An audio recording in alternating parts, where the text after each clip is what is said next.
স্বাগতম আজকের এই ক্লাসে। আমার প্রিয় শিক্ষার্থীরা, আমি আশা করি আল্লাহর অশেষ মেহেরবানিতে তোমরা ভালো আছো। আলহামদুলিল্লাহ, আমিও ভালো আছি। ইনশাআল্লাহ আজকের এই ক্লাসে আমরা শিখবো তোমাদের পঞ্চম শ্রেণীর ষষ্ঠ অধ্যায়ের অনুশীলন 6 এর মধ্যে বর্ণাশ্রেণীর পাঠের মধ্যে আমরা 4 নং হিসাব কর অনুশীলন 6 এর মধ্যে এই তিনটি অঙ্ক আছে। আমরা ইনশাআল্লাহ আজকের এই ক্লাসে আমরা এই তিনটি অঙ্ক সমাধান করব। তো প্রথমে আমরা কিছু নিয়ম জানবো। ভগ্নাংশের যোগ এবং বিয়োগ করতে হলে কি কি নিয়ম আছে। তো ভগ্নাংশের যোগ এবং বিয়োগ করতে হলে অবশ্যই আমরা জানি যে ভগ্নাংশের মধ্যে যদি মিশ্র ভগ্নাংশ থাকে তাহলে মিশ্র ভগ্নাংশ থেকে অপকৃত ভগ্নাংশে রূপান্তর করতে হবে। এবং দ্বিতীয় কাজ, যদি ভগ্নাংশের মধ্যে যদি হর সমান না থাকে, অর্থাৎ হর ভিন্ন হয়, তাহলে লসাগু নিয়ে সমহর নির্ণয় করে আমরা ভগ্নাংশের যোগ এবং বিয়োগ করব। ফলাফলের শেষে যদি ভগ্নাংশের যোগ এবং বিয়োগের শেষে যদি অপকৃত ভগ্নাংশ বের হয়, তাহলে এই অপকৃত ভগ্নাংশকে লঘিষ্ঠ আকারে প্রকাশ করতে হবে। এবং তারপর লঘিষ্ঠ আকারে প্রকাশ করার পরে আমরা কি করতে হবে, আবার তাকে মিশ্র ভগ্নাংশে রূপান্তর করতে হবে। তো প্রথম কাজ হচ্ছে আমাদের, যদি মিশ্র ভগ্নাংশ থাকে তাহলে মিশ্র ভগ্নাংশ থেকে অপকৃত ভগ্নাংশে রূপান্তর করতে হবে। এটি হচ্ছে 1 নম্বর কাজ। 2 নম্বর কাজ, যদি হর যদি সমান না হয়, মানে সমহর না হয়, তাহলে লসাগু নিয়ে হর কি করতে হবে, সমহর করতে হবে। এটি হচ্ছে 2 নম্বর কাজ। 3 নম্বর কাজ হচ্ছে, যদি যে ভগ্নাংশ যোগ এবং বিয়োগ করার পরে যদি হর কি হয়ে থাকে, যদি অপকৃত ভগ্নাংশ বের হয়, তাহলে এই অপকৃত ভগ্নাংশের লঘিষ্ঠ আকারে প্রকাশ করতে হবে। এবং তারপরে কিন্তু আবার এই অপকৃত ভগ্নাংশকে কি করতে হবে, যে মিশ্র ভগ্নাংশে রূপান্তর করতে হবে। আমরা এখন ক্লাসটি শুরু করি। তো প্রথমে আমরা দেখতে পাচ্ছি কি, 7/1 যোগ 7/3 যোগ 7/5। তাহলে আমরা এখানে এই অঙ্কের মধ্যে আমরা দেখতে পাচ্ছি যে আমাদের মিশ্র ভগ্নাংশ নেই। প্রথম কাজ আমাদের নেই। তারপর দ্বিতীয় কাজ হচ্ছে যে প্রত্যেকটি হর কিন্তু কি সমান। তো যেহেতু প্রত্যেকটি হর সমান, মানে সমহর আছে, তাই দ্বিতীয় কাজ আমাদেরকে করা লাগবে না। তারপর তৃতীয় চতুর্থ কাজ আমরা অঙ্ক করার পর আমরা বলতে পারবো এটি লঘিষ্ঠ আকারে প্রকাশ করব কি করব না। তাহলে প্রথমটি শুরু করি। তো প্রথমে আমরা কি করব, প্রথমে প্রত্যেকটি হর থেকে আমরা একটি হর কি 7 একটি হর নিব। 7 হচ্ছে হর আর 1 হচ্ছে কি লব। যেমন 7/1 7টা হচ্ছে হর আর একটা হচ্ছে লব। 7/3 7টা হচ্ছে আবার কি হর আর 3টা হচ্ছে লব। 7/5 7টা হচ্ছে হর আর 5টা হচ্ছে কি লব। তাই প্রত্যেকটি 7 থেকে, মানে প্রত্যেকটি হর 7 থেকে আমরা একটি 7 এখানে বসিয়েছি। তারপর আমরা এখানে 1 যোগ 3 যোগ 5। তারপর আবার আমরা লিখি 7, এখানে হর লিখেছি 7। তারপরে আমরা কি 5 আর 3 8 আর 1 কত 9। তাহলে আমরা এই সংখ্যাকে 7/9 হয়েছে কি, 7/9 কত 9 হয়েছে। তো প্রথমে আমরা আবার দেখি যুক্তি, 5 3 কত 8 আর 1 9, ঠিক আছে। তাহলে যে এই যে 7/9 এটি হচ্ছে অপকৃত ভগ্নাংশ। তো আমরা আগে বলেছি যে 3 নম্বর কাজ আমাদের কি, 3 নম্বর কাজ করতে হবে, যে যদি অঙ্কের ফলাফল কি বের হয়, যদি অপকৃত ভগ্নাংশ বের হয়, তাহলে ওই অপকৃত ভগ্নাংশ থেকে আমরা মিশ্র ভগ্নাংশে রূপান্তর করতে হবে। এবং তার আগে কি করতে হবে, লঘিষ্ঠ আকারে প্রকাশ করতে হবে। লঘিষ্ঠ আকারে প্রকাশ কি, মানে লব হরের মধ্যে এমন একটি সংখ্যা নির্ণয় করতে হবে যাতে ভাগ করলে ভাগশেষ থাকে না, ঠিক আছে। যেমন আমরা 7 এবং 9 এর মধ্যে এমন একটি সংখ্যা নিতে পারবো না, কারণ এটি কি 7 হচ্ছে বিজোড় সংখ্যা আর তারপরে এটি হচ্ছে কি মৌলিক সংখ্যা। তাহলে এটির মধ্যে কোনো সংখ্যা যাবে না। যেমন যদি থাকতো যে 12/9 যদি 9 থাকতো, তাহলে আমরা কি এই দুটি সংখ্যার মধ্যে এমন সংখ্যা আমরা নিতে পারতাম যেটা গুণনীয়ক আছে। তো 7 যে কোনো সংখ্যার মধ্যে যদি যে যদি কি থাকে, যে মৌলিক সংখ্যা থাকে তাহলে এবং যৌগিক সংখ্যা থাকে, তাহলে এটির মধ্যে নেওয়া যাবে না। শুধু দু একটা সংখ্যা লব হর যদি কি যৌগিক অথবা গুণনীয়ক থাকে, তাহলে এটির মধ্যে আমরা নিতে পারবো। যেমন এটিকে যদি 3 দিয়ে ভাগ দিই, তাহলে এখানে 3 দিয়ে ভাগ দিলে 3 আর 12কে 3 দিয়ে ভাগ দিলে 4। তাহলে যে 12/9 থেকে কি 4/3 লঘিষ্ঠ আকারে হয়েছে। আশা করি তোমরা বুঝতে পেরেছো। তো এই যে 7/9, 7টা হচ্ছে মৌলিক সংখ্যা অথবা গুণনীয়কও বলতে পারো। 7 কিন্তু গুণনীয়ক, গুণনীয়ক হবে কি, গুণনীয়ক 1 আর 7 হবে। তো 7 কে আমরা বাংলায় কোনো সংখ্যা পাবো না, আর 9 কে বাংলা আমরা ওদের সংখ্যা পাবো। তাহলে 7 এবং 9 এর মধ্যে এমন একটা সংখ্যা নিতে হবে যাতে দুটো সংখ্যাকে ভাগ করলে ভাগশেষ থাকে না। তাহলে 7 এর মধ্যে কোন সংখ্যা যাবে না, 9 এর মধ্যে যাবে। যদি এইভাবে থাকতো 12/9, তাহলে আমরা লঘিষ্ঠ আকারে প্রকাশ করতাম কি 4/3। আশা করি তোমরা বুঝতে পারছো আমি কি বোঝাতে চেয়েছি। তাহলে যেহেতু এটিকে লঘিষ্ঠ আকারে প্রকাশ করা যাবে না, তাহলে এটিকে আমরা কি করি, মিশ্র ভগ্নাংশে রূপান্তর করি।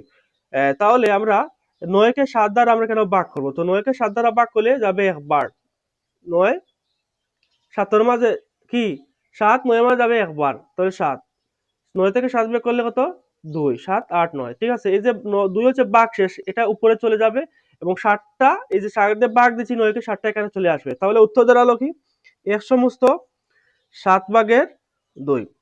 তো আমি অঙ্কটা আবার বুঝাই, 7 ভাগের 1 যোগ 7 ভাগের 3 যোগ 7 ভাগের 5। তাহলে আমরা আমাদের অঙ্কের মধ্যে 4 থেকে 5টি কাজ আমাদের করতে হবে, প্রত্যেকটা অঙ্কের মধ্যে বর্ণাশ্রয় যোগ এবং বিয়োগ করতে হবে। প্রথম কাজ আমি বলেছি, যদি বর্ণাশ্রয়ের মধ্যে মিশ্র বর্ণাশ্র থাকে তাহলে কি মিশ্র বর্ণাশ্র থেকে অপকৃত বর্ণাশ্রে রূপান্তর করতে হবে। যেহেতু এখানে মিশ্র বর্ণাশ্র নেই, যেমন 2 সমস্ত 3 ভাগের 2 এটা হচ্ছে মিশ্র বর্ণাশ্র, যেহেতু এই অঙ্কের মধ্যে মিশ্র বর্ণাশ্র নেই তাহলে প্রথম কাজ আমাদের করা লাগবে না, আমরা করেছি না, যেহেতু নাই মিশ্র বর্ণাশ্র সেহেতু আমরা অঙ্কটা কি মিশ্র বর্ণাশ্র থেকে অপকৃত বর্ণাশ্রে রূপান্তর করেছি না। দ্বিতীয় কাজ হচ্ছে, আমাদের যদি বর্ণাশ্রের মধ্যে কি হর সমান না থাকে, দেখো 18 ভাগের 1 9 ভাগের 2 6 ভাগের 3 প্রত্যেকটা কিন্তু হর কিন্তু ভিন্ন, মানে সমান নয়।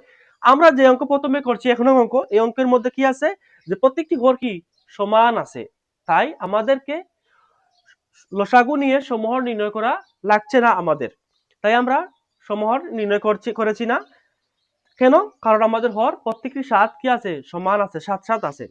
তাই এখন আমরা কি করেছি যে তাহলে দুইটি কাজ আমাদের করা লাগছে না, তো আমরা দুইটি কাজ করেছি। একটি কাজ হচ্ছে মিশ্র বর্ণাশ্র থেকে অপকৃত বর্ণাশ্রে রূপান্তর, এবং দ্বিতীয় কাজ হচ্ছে প্রত্যেকটি হরের কি লসাগু নিয়ে লসাগু নির্ণয় করে সমহর নির্ণয়। তাহলে সমহর ঠিক আছে তো, তাই আমাদের সমহর নির্ণয় করা লাগছে না। দুইটি কাজ আমাদেরকে করা লাগছে না এই অঙ্কের মধ্যে। তো আমরা এই প্রত্যেকটি হর থেকে একটি 7 নিয়েছি, তারপর 1 যোগ 3 যোগ 5 এখানে আমরা যোগ করেছি। তাহলে এই 1 যোগ 3 যোগ 5 এই তিনটি সংখ্যার যোগফল কত দাঁড়িয়েছে 9, তারপর 7 এখানে বসেছি 7 ভাগের 9। এখন আমরা 3 নম্বর কাজ আমাদের কি, যদি কি থাকে অপকৃত বর্ণাশ্র থাকে তাহলে অপকৃত বর্ণাশ্র থেকে আমরা লঘিষ্ঠ আকারে প্রকাশ করতে হবে। তাই এই সংখ্যাকে আমরা 7 ভাগের 9 কে লঘিষ্ঠ আকারে প্রকাশ করা যাবে না। কেন, কারণ 7টা হচ্ছে কি যে মৌলিক সংখ্যা আর 9টা হচ্ছে যৌগিক সংখ্যা। মৌলিক সংখ্যা এবং যৌগিক সংখ্যার মধ্যে কোন সংখ্যা এমন সংখ্যা যাবে না যাতে এটাকে ভাগ করা যায়। আশা করি বুঝতে পেরেছো। তাই তাহলে তৃতীয় কাজ আমাদের করা লাগছে না। চতুর্থ কাজ হচ্ছে কি, আমাদেরকে যে কি করতে হবে, যে যেহেতু লঘিষ্ঠ আকারে প্রকাশ করতে পারছি না 3 নম্বর কাজ, তাহলে চতুর্থ কাজ হচ্ছে এই অপকৃত বর্ণাশ্র থেকে আমরা মিশ্র বর্ণে রূপান্তর করেছি। তো একটি অঙ্কের মধ্যে 4 স্টেপে আমাদেরকে অঙ্ক করতে হবে, যদি কোনো স্টেপ না থাকে তাহলে আমরা পরবর্তী স্টেপে আমরা চলে যেতে হবে। তাই আমরা তাহলে 7 ভাগের 1 যোগ 7 ভাগের 3 যোগ 7 ভাগের 5 এই তিনটি অঙ্কের যোগফল কত দাঁড়ালো 1 সমস্ত 7 ভাগের 2। তাহলে এখন আমরা আলহামদুলিল্লাহ এই অঙ্ক সমাধান করেছি। এবার আমরা ইনশাআল্লাহ 2 নম্বর অঙ্ক সমাধান করব। তো 2 নম্বর অঙ্ক, প্রথমে আমাদের প্রথম কাজটি হচ্ছে কি, মিশ্র বর্ণাশ্র থাকলে মিশ্র বর্ণাশ্র থেকে অপকৃত বর্ণাশ্রে রূপান্তর করতে হবে। এই অঙ্কের মধ্যে মিশ্র বর্ণাশ্র নেই, তাহলে প্রথম কাজ আমাদের করা লাগবে না। তাহলে দ্বিতীয় কাজের মধ্যে আমরা চলে আসি। দ্বিতীয় কাজ হচ্ছে যে আমরা দেখবো প্রত্যেকটি হর কি সমান নেই, আমরা দেখতে পাচ্ছি প্রত্যেকটি হর কিন্তু সমান নয়, মানে ভিন্ন আছে। এখন এই সমহর নির্ণয় করতে হলে তাহলে কি করতে হবে, বর্ণাশ্র যোগ এবং বিয়োগ করতে হলে অবশ্যই আমাদেরকে সমহর নির্ণয় করতে হবে। তো আমাদের দ্বিতীয় কাজ 2 নম্বর কাজ হচ্ছে আমাদের সমহর নির্ণয় করতে হবে। তাই আমরা লসাগু নিয়ে সমহর নির্ণয় করব। তাহলে এখানে 18 তারপর 9 এবং 6 এই তিনটি সংখ্যার কি করতে হবে, আমরা লসাগু নির্ণয় করতে হবে। তাহলে এই তিনটি সংখ্যার লসাগু আমরা কি, 2 দিয়ে আমরা ভাগ দিব 18 কে, 2 দিয়ে 18 কে যদি ভাগ দেই তাহলে 9 আমরা পাবো। তারপর 2 দিয়ে যদি 9 কে আমরা ভাগ দেই তাহলে আমরা 2 দিয়ে 9 কে 2 দ্বারা ভাগ করা যাবে না, তাই আমরা 9 কেন বসাই। তারপর 6 কে 2 দ্বারা ভাগ করলে আমরা 3 পাবো। ঠিক আছে, এখন আমরা এই তিনটি সংখ্যার মধ্যে আবার 3 দিয়ে আমরা ভাগ করব। 9 কে 3 দ্বারা ভাগ করলে আমরা 3 পাবো, আবার 9 কে 3 দ্বারা ভাগ করলে আমরা 3 পাবো, এবং 3 কে 3 দ্বারা ভাগ করলে আমরা 1 পাবো। ঠিক আছে, তারপর আবার সেম 3 এর মধ্যে দুইটা 3 আছে, দুইটা 3 এর মধ্যে আবার 3 দিয়ে ভাগ করা যাবে, তাহলে 3 কে 3 দ্বারা ভাগ করলে 1 হবে, আবার 3 কে 3 দ্বারা ভাগ করলে আমরা 1 পাবো, তাহলে এখানে 1 এর। তাহলে আমরা কত পাইলো সাগু দেখি, 2 গুণ 3 গুণ 3, তাহলে দেখো 3 দুগুণা 6 আর 3 18। তাহলে 18 9 6 18 9 6 এই তিনটি সংখ্যা আমরা লসাগু কত পেয়েছি 18 পেয়েছি। এখন আমরা সমহর নির্ণয় করব। এই 18 কে একটি বিষয় তোমরা ভালো করে বুঝতে পারো, এই 18কে আমরা এই 18 দ্বারা ভাগ করব, আবার এই 18কে আবার এই 9 দ্বারা ভাগ করব। তারপর এই 18কে এই 18 বলতে এই যে লসাগু 18 9 6 তিনটি সংখ্যা লসাগু 18, এই 18কে আবার কি কত দ্বারা ভাগ করব, 6 দ্বারা ভাগ করব। এখন তোমরা একটু বিষয় একটু একটু মনোযোগী হও ভালো করে, যে আমরা এই যে 18 পেয়েছি, 18 কোথায় পেয়েছি, এই 18 9 6 এই তিনটি সংখ্যার লসাগু, এই তিনটি সংখ্যার লসাগু কত পেয়েছি আমরা, 18 পেয়েছি। এখন এই 18কে এই 18 9 6 এই তিনটি সংখ্যা হচ্ছে হর, আর উপরের 1 2 এবং 5 এই তিনটি সংখ্যা হচ্ছে কি লব। তো আমরা যোগ এবং বিয়োগ করতে হলে কি করতে হবে, সমহর নির্ণয় করতে হবে। সমহর না ছাড়া বর্গের যোগ এবং বিয়োগ করা সম্ভব নয় বা করা যায় না। তাহলে আমাদেরকে সমহর নির্ণয়ের জন্য আমরা 18 9 6 এই তিনটি সংখ্যার লসাগু কত পেয়েছি, 18 পেয়েছি। এবং এই 18কে এই লসাগু হর 18 দ্বারা ভাগ করব। আবার এই লসাগু 18কে আবার এই 9 হর দ্বারা ভাগ করব। আবার এই 18 এই হর 6 দ্বারা করব, ভাগ করব। এখন 18কে 18 দ্বারা ভাগ করলে কত পাবো আমরা, 1 পাবো। এই 1 18 ভাগের 9 কি করব, এই যে 18 ভাগের 9 18 ভাগের 1 এই দুটি সংখ্যার সাথে কি করব, 1 গুণ করব। তোমরা বিষয়টা বুঝতে পেরেছো যে আমরা 1 কোথায় পেয়েছি, এই যে কোথায় থেকে পেয়েছি, একটা পেয়েছি কি, এই যে 18কে এই যে 18 পেয়েছি, এই যে 18 পেয়েছি, 18 হচ্ছে কি 18 9 6 তিনটি সংখ্যার লসাগু। এই 18কে আবার এই 18 দ্বারা হর দ্বারা ভাগ করার পর আমরা 1 পেয়েছি, 18কে 18 দ্বারা ভাগ করলে আমরা 1 পাবো ফল।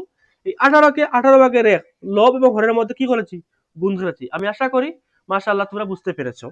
তারপরে কেন যোগ দিয়েছি, তারপর আবার কি 9 ভাগের কত 2। এখন এই 18কে আবার এই 9 হর দ্বারা ভাগ করলে কত পাবো আমরা, 2 পাবো। 18কে 9 দ্বারা ভাগ করলে 9 দুগুণে 18 আমরা 2 পাবো ফল, ভাগফল। তাহলে এই 2কে 9 ভাগের 2 লব হরের মধ্যে কি করব, গুণ করব। তো আমরা গুণ করি কি, কত গুণ করব, 2।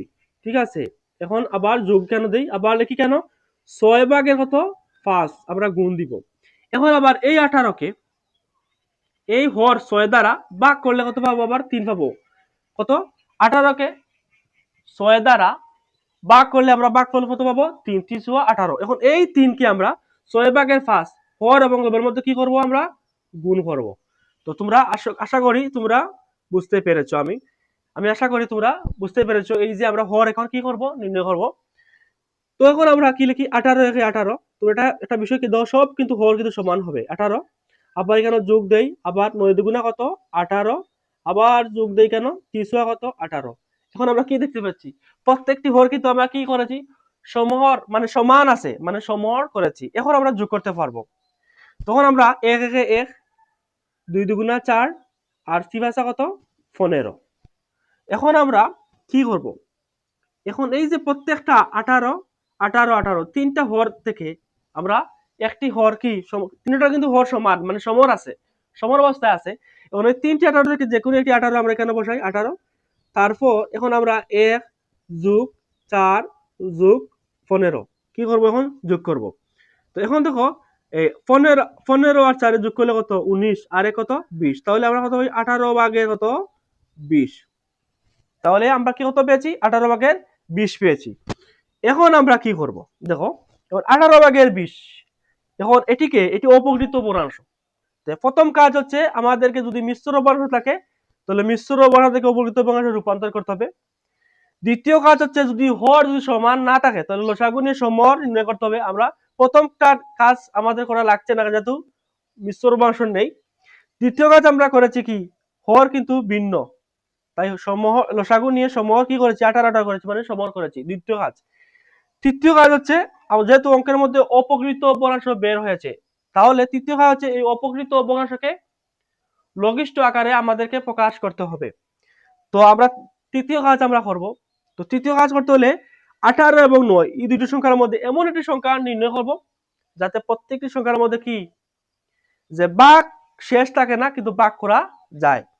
তাহলে 18 এবং কি 20 মধ্যে আমরা 2 দ্বারা যদি ভাগ দেই তাহলে 2 দ্বারা ভাগ করতে পারবো, এবং আর 5 দ্বারা 20কে ভাগ করা যাবে কিন্তু 18কে ভাগ করা যাবে না। বুঝতে পেরেছো? তাহলে অবশ্যই দুই ছাড়া কোনো সংখ্যাকে ভাগ করা যাবে না। তাহলে এটিকে যদি আমরা 2 দ্বারা ভাগ দিই 18, তাহলে 9 পাবো আমরা। আর এটিকে যদি আমরা ভাগ দেই 20 কে 2 দ্বারা, তাহলে কত পাবো আমরা? 10 পাবো। তাহলে কি পেয়েছি আমরা? লঘিষ্ঠ আকারে প্রকাশ করেছি 9 ভাগের কত? 10। এখন কত পেয়েছি? 9 ভাগের 10 পেয়েছি। তাহলে তৃতীয় কাজ আমাদের করা শেষ। এখন চতুর্থ কাজ হচ্ছে যে অপকৃত বর্ণাংশ থেকে আমরা কি করেছি? অপকৃত বর্ণাংশ থেকে আমরা লঘিষ্ঠ আকারে প্রকাশ করেছি, আবার কিন্তু অপকৃত বর্ণাংশ রূপান্তর করেছি লঘিষ্ঠ আকারে। এবং এই লঘিষ্ঠ আকারে অপকৃত বর্ণাংশকে আবার মিশ্র বর্ণাংশে রূপান্তর করব। তাহলে এই অপকৃত বর্ণাংশকে মিশ্র বর্ণাংশে রূপান্তর করতে হলে আমরা 10কে 9 দ্বারা আমরা ভাগ করব। 10কে 9 দ্বারা ভাগ করলে 10 9 এর মধ্যে একবার যাবে, তাহলে 9 9 দুইবার গেলে 10 থেকে বড় হয়ে যাবে, আমরা বিয়োগ করতে পারবো না, তাহলে 9। এখন 10 থেকে 9 বিয়োগ করলে কত থাকে? 1 থাকে, কিন্তু 1 হচ্ছে ভাগ শেষ। এই ভাগ সেটা উপরে চলে যাবে লব হিসেবে, আর এই যে 9টা হর আছে, 9টা হর এখানে চলে আসবে। তাহলে উত্তর দাঁড়ালো আমরা কত দাঁড়ালো? আমরা 1 সমস্ত 9 ভাগের 1, এটি হচ্ছে উত্তর। তাহলে 18 ভাগের 1 যোগ 9 ভাগের 2 যোগ 5 ভাগের কত? 6 ভাগের 5, এই তিনটি সংখ্যার যোগ করে আমরা যোগ পেয়েছি কত? 1 সমস্ত 9 ভাগের 1। আলহামদুলিল্লাহ আমরা 2 নং অঙ্ক কি সমাধান করেছি। এখন আমরা ইনশাআল্লাহ আমরা 3 নং অঙ্ক আমরা কি সমাধান করব। তো আমি মাশাআল্লাহ তোমরা বুঝতে পেরেছো আমি আশা করি। এখন আমরা 3 নং অঙ্ক আমরা কি করব? সমাধান করব। এখন 3 নং অঙ্ক সমাধান করতে হলে প্রথমে কি করতে হবে? প্রথমে আমাদেরকে মিশ্র ভগ্নাংশ আছে, তোমরা বুঝতে পেরেছো কি মিশ্র ভগ্নাংশ আছে? এই মিশ্র ভগ্নাংশ থেকে অপকৃত ভগ্নাংশে রূপান্তর করতে হবে। তাহলে মিশ্র ভগ্নাংশ থেকে অপকৃত ভগ্নাংশে রূপান্তর করতে হলে মিশ্র ভগ্নাংশ থেকে অপকৃত ভগ্নাংশে রূপান্তর করার কৌশলটি হচ্ছে, প্রথমে আমরা হরকে পূর্ণ সংখ্যা দ্বারা কি করব? গুণ করব, এবং তার সাথে লবটা যোগ করব। এখানে 2 সমস্ত 3 ভাগের 2, 2টি হচ্ছে পূর্ণ সংখ্যা এবং 3টি হচ্ছে কি? হর, এবং 2 হচ্ছে লব। এখন মিশ্র ভগ্নাংশ থেকে অপকৃত বর্ণে রূপান্তর করার কৌশল বা নিয়ম হচ্ছে, হরকে এই পূর্ণ সংখ্যা 2 দ্বারা গুণ করতে হবে এবং তার সাথে উপরে যে 2 লব আছে এটি যোগ করতে হবে। তাহলে আমরা মিশ্র বর্ণাংশ থেকে অপকৃত বর্ণে রূপান্তর করি। 3 দুগুণা 6, এবং 3 দুগুণা কত? 6 গুণ করেছি এবং তার সাথে 2 যোগ করেছি, কত? 8। তাহলে 3 ভাগে কত? 8। 3 দুগুণা 6, 8 যোগ কত? 8। তাহলে 3 ভাগের 8 যোগ। এখন দেখো আবার 1 সমস্ত 4 ভাগের 1, তাহলে আমরা আবার এই 4কে 1 দ্বারা গুণ করি, মানে পূর্ণ সংখ্যা দ্বারা গুণ করব এবং তার সাথে 1 উপরের লব যোগ করব। 4 1 4 আর 1 5, তাহলে 4 ভাগে কত? 5। এখন আমরা আবার 1 সমস্ত 6 ভাগের 5, এটি মিশ্র অবস্থায় আছে। তাহলে এই মিশ্র থেকে আমরা অপকৃত ভগ্নাংশে রূপান্তর করি। তাহলে 6 1 6 আর 5 11, তাহলে কত দাঁড়ালো? 6 ভাগের কত? 11। তাহলে আমরা ভগ্নাংশের যোগ এবং বিয়োগ করতে হলে যে 4টি নিয়ম আছে, 4টি স্টেপ আছে, এই 4টির দ্বারা থেকে আমরা প্রথম কিন্তু স্টেপটি আমরা কি করেছি? সমাধান করেছি, যে মিশ্র বর্ণাংশ থেকে অপকৃত বর্ণাংশে রূপান্তর করেছি। আমাদের 1 নাম্বার কাজ আমাদের শেষ হয়েছে। এখন আমরা 2 নম্বর কাজ হচ্ছে যে যদি অঙ্কের মধ্যে কি থাকে? হর কিন্তু যদি সমান না থাকে, তাহলে প্রত্যেক সংখ্যার লসাগু নিয়ে সমহর নির্ণয় করতে হবে। তাই আমরা 3 4 6 এই তিনটি সংখ্যা কি করব? এই তিনটি সংখ্যার লসাগু নিয়ে সমহর নির্ণয় করব। তাহলে আমরা এখানে 3 এবং 4 এবং 6 এই তিনটি সংখ্যার কি করি? আমরা লসাগু নেই। তাহলে লসাগু নিলে আমরা 2 দ্বারা ভাগ করি। 3কে 2 দ্বারা ভাগ করা যাবে না, তাহলে 4কে 2 দ্বারা ভাগ করলে 2 পাবো, এবং 6কে 2 দ্বারা ভাগ করলে আমরা 3 পাবো। তাহলে এখন আমরা 3কে ভাগ দিলে 1, আবার 3 দিয়ে 2কে 3 দ্বারা ভাগ করা যাবে না, তাহলে 2 তলে নিচে বসবে। তাহলে 3কে আবার 3 দ্বারা ভাগ করলে 1 পাবো। তাহলে উত্তর কত দাঁড়ালো? 2 গুণ 3 গুণ 2। তাহলে আবার দেখি লসাগুটা আমাদের ঠিক আছে নি? 3কে 2 দ্বারা ভাগ করলে কত? সরি, 3কে 2 দ্বারা ভাগ করা যাবে না, তাহলে কেন কি 3 কেন নিচে বসবে? ঠিক আছে, 3কে 2 দ্বারা ভাগ করা যাবে না, 3 নিচে বসবে। আবার 4কে 2 দ্বারা ভাগ করলে 2 পাবো আমরা। আবার 6কে 2 দ্বারা ভাগ করলে আমরা 3 পাবো। তাহলে 3 3 নম্বর যাবে একবার, আবার 3 2 দিয়ে ভাগ করা যাবে না, আবার 3 দিয়ে ভাগ করলে 1। তাহলে আমরা কত দাঁড়ালো? 2 গুণ কত 3 গুণ 2, 3 দুগুণা 6, 6 দুগুণা কত 12। এখন আমরা 3 4 6 এই তিনটি সংখ্যার লসাগু আমরা কত পেয়েছি 12 পেয়েছি। লসাগুটা আবার দেখি আমরা, এই যে 3 4 6, 3 কে 2 দ্বারা ভাগ করা যাবে না, এজন্য আমরা 3 কেন নিচে বসেছি। 4 কে 2 দ্বারা ভাগ করলে আমরা 2 পাবো, এবং 6 কে 2 দ্বারা ভাগ করলে আমরা কত পাবো 3 পাবো। এখন 3 কে 3 দ্বারা ভাগ করলে আমরা 1 পাবো, এবং 2 কে 3 দ্বারা ভাগ করা যাবে না, এজন্য আমরা 2 নিচে বসেছি। তারপর 3 কে 3 দ্বারা ভাগ করলে 1, তাহলে 2 গুণ 3 গুণ 2, তাহলে কত 2 গুণ 3 গুণ 2, তাহলে 3 দুগুণা 6, 6 দুগুণা 12। ঠিক আছে, আমাদের লসাগু কত, এই তিনটি সংখ্যার লসাগু আমরা কত পেয়েছি 12 পেয়েছি। কত পেয়েছি, এই যে 12 পেয়েছি। এখন এই 12 কে এই 3 দ্বারা ভাগ করব, আবার এই লসাগুর 12 কে আবার এই 4 দ্বারা হর দ্বারা ভাগ করব, আবার এই 12 কে লসাগুর 12 কে এই 6 দ্বারা কি করব ভাগ করব। ঠিক আছে, এখন তোমরা এই যে 12 কোথায় পেয়েছি, এই 3 4 6 এই তিনটি সংখ্যার লসাগু কত আমরা 12 পেয়েছি। এখন এই 12 কে এই 3 4 6 এই তিনটি সংখ্যা হচ্ছে কি হর, এই তিনটি সংখ্যার হরের লসাগু হচ্ছে 12, আর উপরের 8 5 11 এই তিনটি সংখ্যা হচ্ছে লব। তাহলে আমরা এই 12 কে এই হর 3 দ্বারা ভাগ করব, ভাগ করার পর কত পাবো, 12 কে 3 দ্বারা যদি ভাগ করি তাহলে 4 পাবো, 3 কত 12। ঠিক আছে, 3 12 আমরা 4 পাবো। এই 4 3 ভাগের 8 হর এবং লবের মধ্যে কি করব গুণ করব, তাহলে 3 ভাগের 8 গুণ আমরা এখানে দিব, তারপরে গেছে 4 4 এখানে গুণ দিব। ও তাহলে 4 আমরা কোথায় পেয়েছি, এই 4টা হচ্ছে কি, এই যে 3 4 6 এই তিনটি সংখ্যা লসাগু কত 12, এই 12 এই 3 হর দ্বারা ভাগ করলে আমরা 4 পেয়েছি, 4 3 12, এই 4 3 ভাগের 8 হর এবং লবের মধ্যে কি করেছি গুণ করেছি।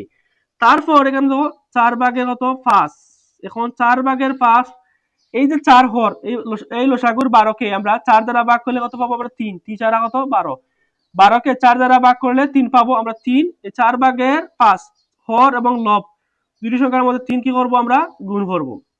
তারপর দেখো 6 ভাগের কত 11, 6 ভাগের কত 11, এখন এই 12 কে এই হর 6 দ্বারা ভাগ করলে আমরা 2 পাবো। এখন এই 2 6 দুগুণা 12, 6 ভাগের 11, 6 হচ্ছে হর 11, 6 হচ্ছে হর 11 হচ্ছে লব, এই 6 ভাগের 11 দুটি সংখ্যার মধ্যে 2 কি করব আমরা গুণ করব। এখন এখন দেখো 3 কত 12 যোগ আবার 3 কত 12, আমরা আগে কিন্তু হর কিন্তু কি করছি গুণ করছি, তারপর যোগ 6 দুগুণা কত 6 দুগুণা 12, তো 3 12 আবার 3 12 আবার 6 দুগুণা 12। এখন আমরা দেখতে পাচ্ছি যে 2 নম্বর কাজের আমাদের হর কিন্তু কি সমান সমহর করেছি, মানে প্রত্যেকটি হর কি সমান হয়েছে। হর সমহর কিভাবে নির্ণয় করেছি, এই যে 3 4 6 এই তিনটি সংখ্যা হরের ভিন্ন যে হর আছে এই তিনটি সংখ্যার লসাগু 12 নিয়ে আমরা কি করেছি সমহর নির্ণয় করেছি। এখন উপরের সংখ্যা লবগুলো গুণ করব, 4টা কত 32, তারপর 3 কত 15, আর 11 দুগুণা কত 22।